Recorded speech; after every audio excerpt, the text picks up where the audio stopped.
Mr. President, the deteriorating security situation in the Eastern DRC has only one immediate cause: the obsession by the President of the DRC for a military solution and thirst for regime change in Rwanda. We have said this over and over to this Council.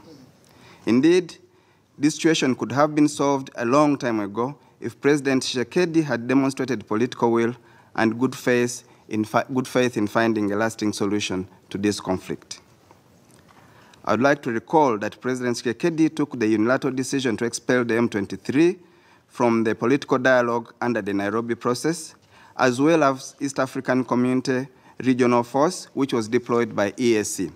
Yet the EAC Regional Force had led to a ceasefire that held for 6 months, which led the M23 to relinquish 80% of the territory it was holding. This was from March 2023 to September 2023.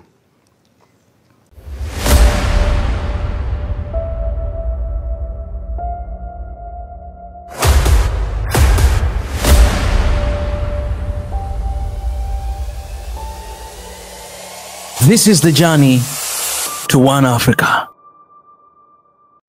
Thank you for giving me the floor. I would like to once again commend Algeria's able leadership of the Council for the month of January.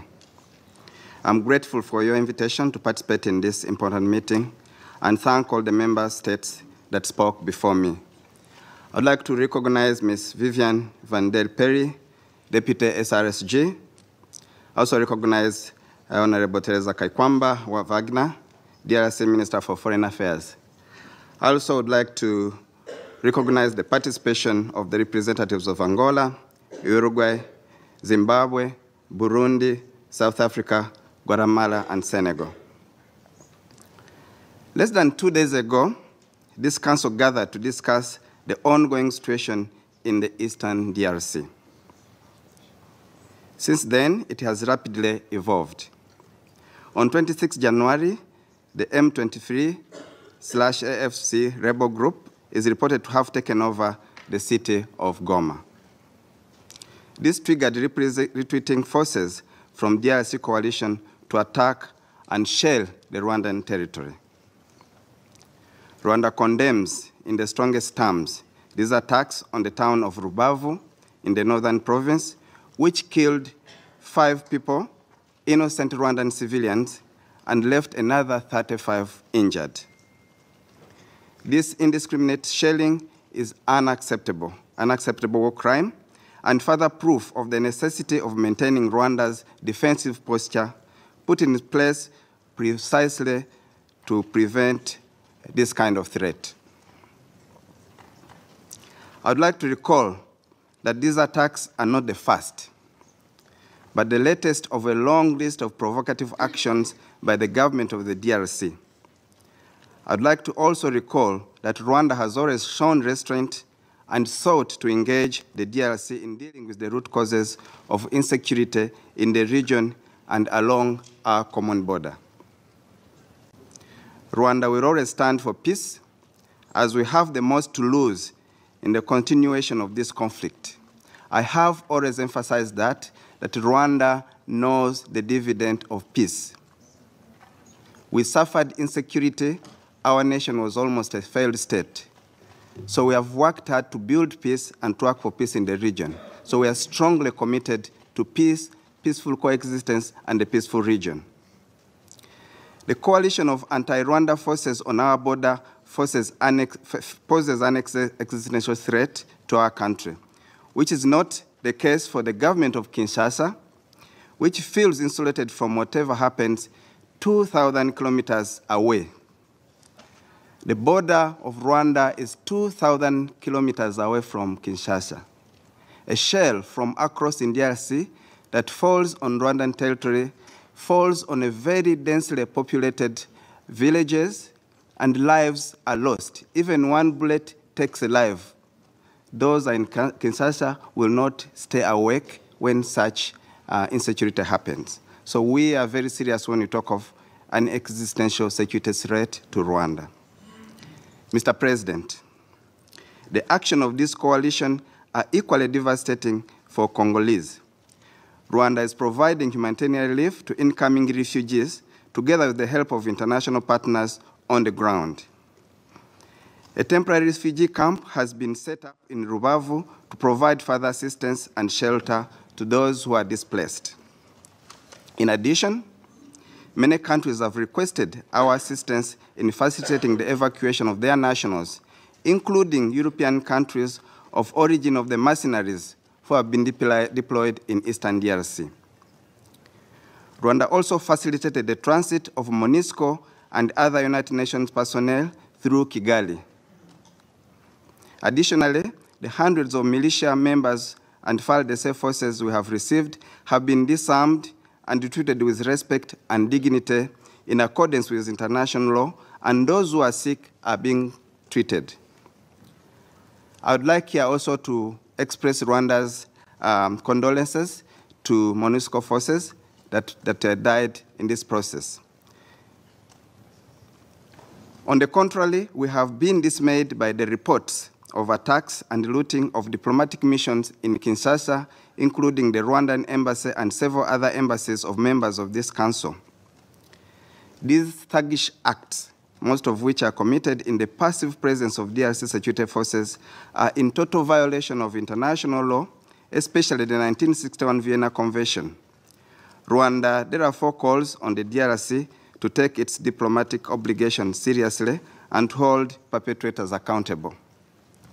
I'd like to emphasize that those who followed the media, the Rwandan embassy in Kinshasa was among those that was totally burnt down. Mr. President, the deteriorating security situation in the Eastern DRC has only one immediate cause: the obsession by the president of the DRC for a military solution and thirst for regime change in Rwanda. We have said this over and over to this council. Indeed, this situation could have been solved a long time ago if President Tshisekedi had demonstrated political will and good faith in finding a lasting solution to this conflict. I would like to recall that President Tshisekedi took the unilateral decision to expel the M23 from the political dialogue under the Nairobi process, as well as East African Community Regional Force, which was deployed by EAC. Yet the EAC regional force had led to a ceasefire that held for 6 months, which led the M23 to relinquish 80% of the territory it was holding. This was from March 2023 to September 2023. To fill in this vacuum, the DRC instead decided to replace it with a SADC-led force with a more offensive mandate. These two unilateral decisions by President Tshisekedi have caused the Nairobi process to stall, despite numerous attempts to revive it. Mr. President, Council members, as if frustrating the Nairobi process was not enough, the DRC President repeatedly made inflammatory statements against Rwanda. For instance, in December 2022, in a statement addressed to Rwandan youth, he promised to help them, and I quote his exact words, "Get rid of this diabolic regime in Kigali." Those are the President's words. Moreover, in December 2023, during the last campaign, he doubled down saying that he would bomb Kigali without even setting boots on the ground. These are the exact words of the President of DRC against Rwanda, promising to cause regime change. This echoes a similar statement made on 17th November 2024 in Katanga, when he told military and provisional leadership that if he is given the opportunity to revise the constitution, he would use this new term to overthrow the government in Kigali. Those are clear and constant threats that Rwanda will never take lightly.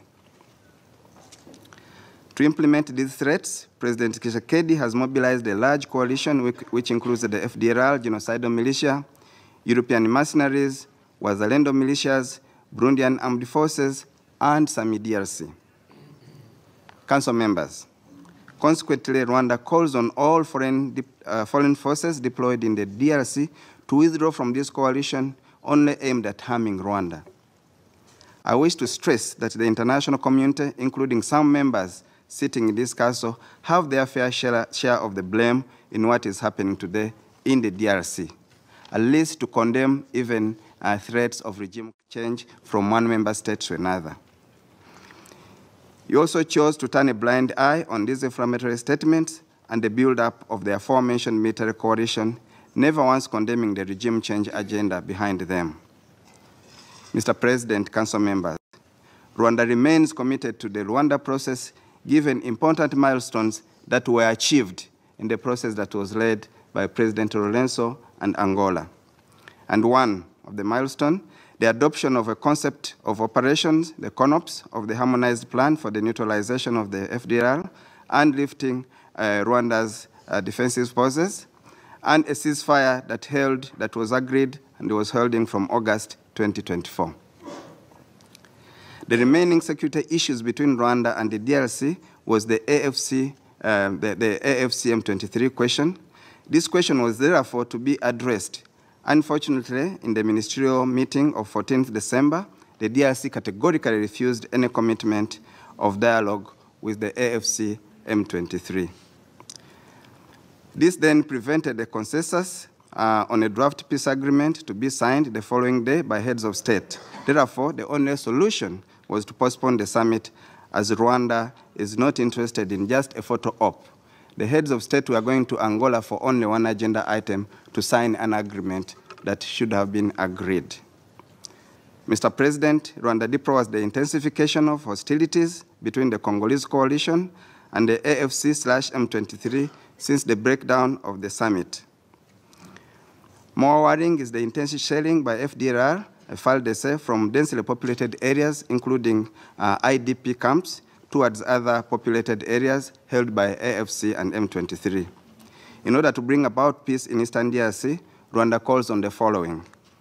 1, the full implementation of mainly the neutralization of FDLR, which will lead to the lifting of Rwanda's defensive measures.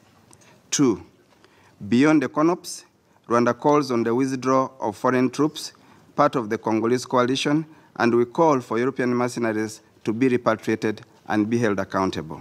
3, Rwanda believes that MONUSCO can be useful in restoring peace in Eastern DRC by stopping its support to a national army with a regime change mandate, as well as its support to a UN-sanctioned genocidal force and European mercenaries.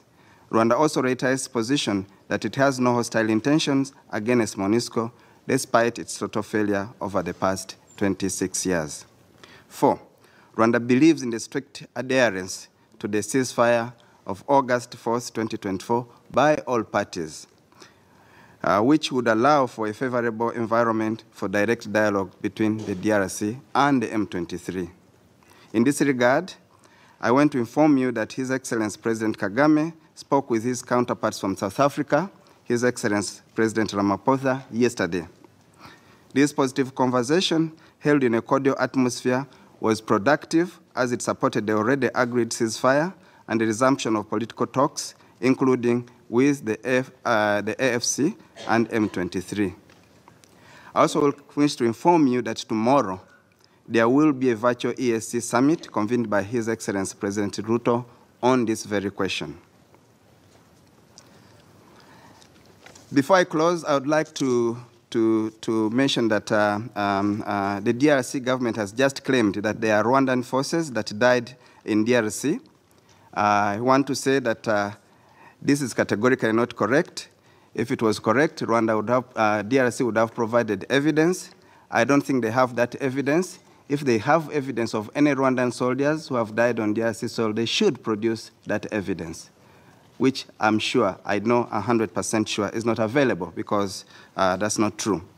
In closing, Rwanda is committed to the pursuit of a political solution to the conflict. However, we believe that the Rwanda process must not be personalized or taken as an end in itself, but as a tool to resolve security concerns between Rwanda and the DRC.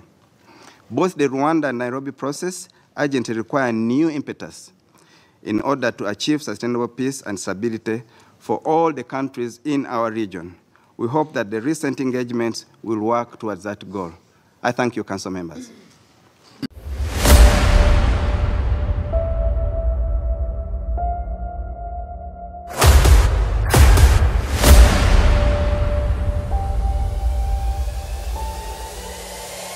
This is the journey to One Africa.